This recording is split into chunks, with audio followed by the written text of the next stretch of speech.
All right, so tear troughs. I think that is probably the most common question that everyone has. It's either tear troughs or lips. So let's talk about tear troughs because they're actually a very interesting and difficult concept.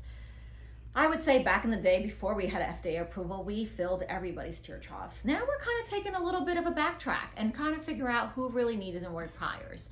So there are a couple things that you need to know when you're thinking about getting your tear troughs done. One, it's that it's really meant for people that have sinking around their eyes.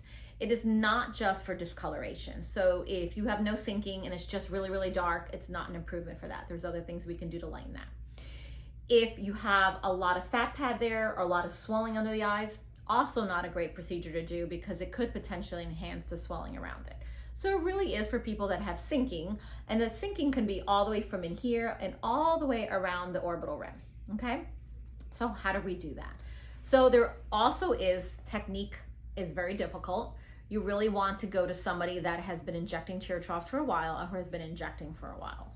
It really should be done in a cannula approach to make sure we minimize any risk of bruising, and in a superficial manner and a deeper platform that we don't infect the lymphatics. So you can take a cannula and we can start to deposit little bits all around the tear troughs to really start to enhance them. So really normally we'll start on the lateral approach, start to build this little area in here, and then come all the way in there.